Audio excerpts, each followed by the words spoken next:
right now, Minister. I'm just going to put this tube in a little bit, okay? Will you lift your leg? There's a good man. Yeah, that's right. That's the way. Just relax now. It won't hurt that much.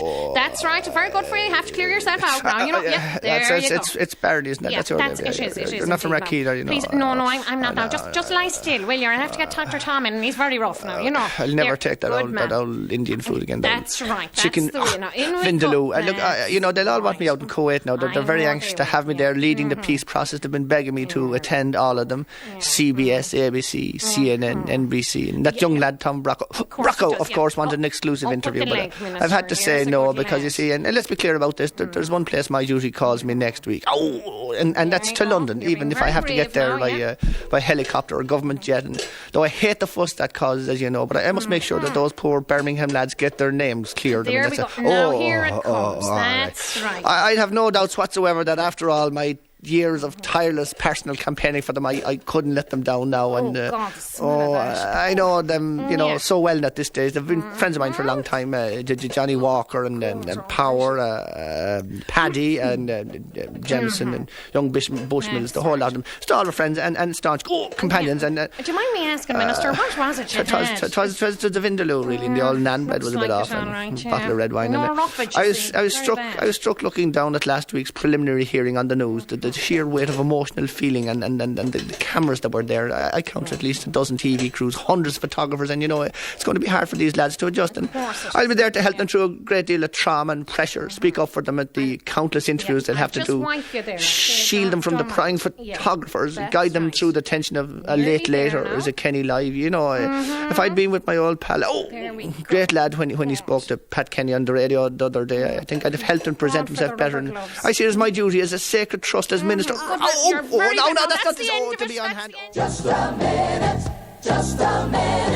Hello there, who's on the line? My name is Eamon, Larry. Great, lovely. So, are you ready to play the game? Yes. You're not nervous now, are you? Nervous? No, I can tell you that nervous is something I most assuredly am not. I have known for many years and have chosen to... Okay, first question. The IRA are a terrorist organisation. True or false? Well, this is precisely the sort of question that is used to sidestep the more important issues facing this country today. No, time up. The answer was true. It's always hard getting the first one, isn't it? Yeah. Anyway, number 2. Which is the more painful? Kneecapping, tar and feathering, or being blown up? Well, this whole issue is, of course, one which deserves the kind of consideration that the Conservative hegemony is not willing to take on board. And until the British government learn that, there never will be in this country or any... Just ran out of time there. OK. Is political support for the IRA and the Republic 1%, 2% or 95%? Well, may I say that such a shallow and futile exercise in counting votes in a system which is corrupt and discredited time and time again and completely held in thrall to American imperialism is one which I would... Hard luck, Eamon. Very nearly that time. How about this one? Who planted the bombs in the railway stations in London? Well, if the British authorities had their way, of course, every Irishman living in London would be huddling now in jail just like the Birmingham Six did for 16 years, despite my constant calls for their release throughout that time. I, for one, always knew and have always said maintained and held and knew... There's the buzzer. Now, let's see, Eamon, how many questions you answered? Oh, none. Oh, well, they're very hard, aren't they? Never mind. You were a great sport. Would you like a request? Well, I'd like to request that you listen for a bit. If you want answers, I have all the answers. They may not be the ones that your petty bourgeois quiz would like, but they are the plain truths about this society. Truths that certain people in power and in the power structure wouldn't want to reveal as they hide behind their puffed-up, state-financed sinecures. Well, here's a golden oldie, especially for you, Eamon. He's a real nowhere man, sitting in his nowhere land, making all his nowhere plans for nobody. Boss, now the good I say that was water for the crystal while you cut yourself. Boss, don't do that, you'll break your teeth on the table. That's mahogany, that. Now, look, hold on, this must be it. Tributes, there's tributes. Dear Diary, bad week. Galloping Major gallops home. The world changes, but the boss is still inconsolable. He misses her badly. He sits in office. Gloom and doom descends. He listens endlessly to Michael Jackson. She's out of my life. How's it going, boss? Huh? Do you not knock any more when you enter? I'm sorry, boss. Well? She's gone, boss. Major's the new man. She's gone. Now, with the new man, it'll be all right. He was the Chancellor. You don't understand, PJ. There were only a few of us left. A few real world figures. Oh, giants among pygmies, boss. Yeah, but as we know, sometimes the rats try to nibble their leader's bum. I'd have nibbled her bum. Well, yeah. She was magnificent.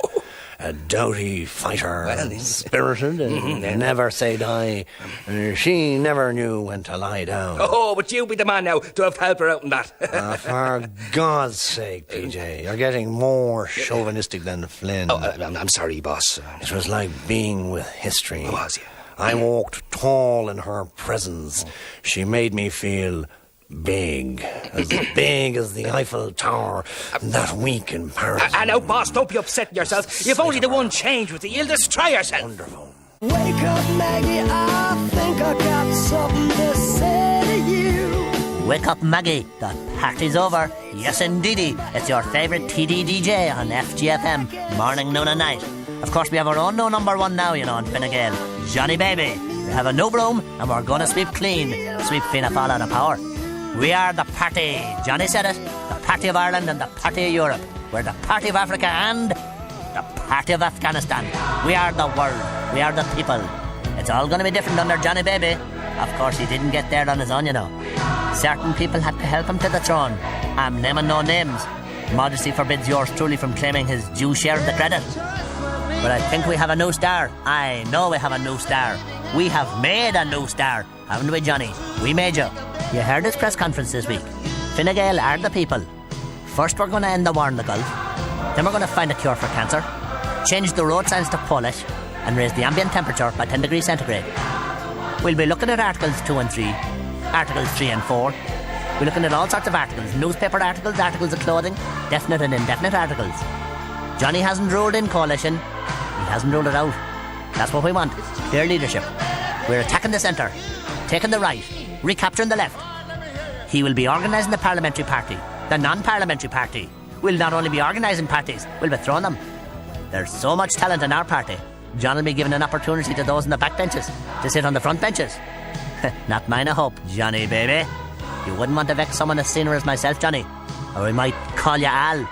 And you know how we dealt with him? Yeah, indeed, yeah. All right. Now, naturally, we all know who was 80 years old this week. Who else, of course, but good old Cyril himself, the eminence grise of the Irish theatre, the grand old man of stage and screen, the ancient Maron of the Irish art scene, the beloved father of so many talented daughters, Sinead and Circa and Blonid and Gobnet, of course, in there somewhere, and Aisling, I think it was, and Dee and the young little one with the, the little blonde Cinderella, surely, yeah. Cinderella Cusick. Oh, was that the son? Anyway, never mind. It's time to celebrate, to look back and ponder the greatness, the sensitivity of this supreme talent, to enjoy anew, as it were, the great performances of our Cyril, as we like to call him, like his magnificent Uncle Peter in Glenroe.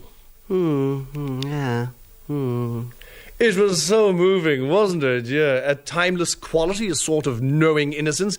Could we ever forget his priest in the power and the glory? It still sounds so fresh, doesn't it? Yeah, it's so inventive. And, of course, his cardinal in True Confessions. Quite extraordinary, yeah, isn't it? Yeah. Well, just about everyone has a marvellous Cyril story. Here we dip into just a few. We were on stage in the Playboy, I think it was. Or was it the set of Glenroe? Anyway, it was terribly funny. He was such a prankster, you see. This is so funny. Cyril, I said to him. We all called him Cyril, He was wonderful that way. So warm, so full of humanity. Darling Cyril, I said. This is terribly funny. Cyril, pet, could you move a little to your right? Or was it left? I'm really not sure. Anyway, I said, Cyril Astor, be a sweetheart and move a little. You're masking me. I said that to him. Oh, I was terrible in those days. Honestly, I was a fright. And Cyril, he is so hilarious, you see. He gave me one of his little looks. One of those terribly charming, wicked, and yet fiercely wise little looks of his, and said, no. Well, we all laughed so much. We really, really laughed. It was so Cyril. Well, I was a terribly nervous young actor working in Dublin for the first time. He was so helpful to me.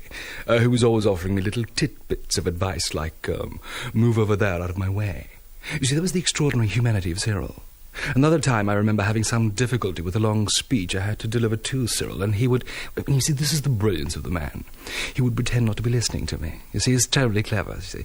So that if I forgot any of it, no one would notice, because all the audience would be watching what Cyril was doing. You know, juggling plates or something. He was always helping young talent to flourish. Marvellous. But in the end, of course, naturellement, what we will all remember is the sight of Cyril on stage with all his daughters in the Gate Theatre production of Little Women, and his stupendous final speech. The speech that really says it all about Cyril, actor extraordinaire. PJ, get in here. Yes, boss. How are you, boss? How are you today? Have you seen this? Oh, Japan, boss. Japan. Aye. These people have the right idea. Enthronement. A booming economy, great industrial output. Due to what? Strong leadership. An emperor. That's what this country needs. An emperor. Yes, boss, but you see, boss, they believe the feckin' emperor is God. What's wrong with that? Well, it's a different culture, boss. I mean, sure, you're not a nip after all. Of course, it's not widely known, perhaps, that some of my ancestors actually came from Japan. Well, here we go. My great-great-grandfather was one of the 7 samurai, while one distant cousin was a Shinto priest in an enclosed order. I myself used to spend my summers there as a boy. After the war, I would go back to visit Hiroshima, which would remind me a lot of George in Dublin after my property pals in Taka had developed it. And often I would look out at the lotus blossom and go for a stroll up Mount Fuji with some of the local geishas and a 6-pack of sake. My first motorbike was a Honda after all, and Uncle Yakasaki Hahi was a thriving cherry farmer till he flew his Zero into the superstructure of a US aircraft carrier. And at night we would sit around a fire shouting Banzai with Ayasoki Hahi.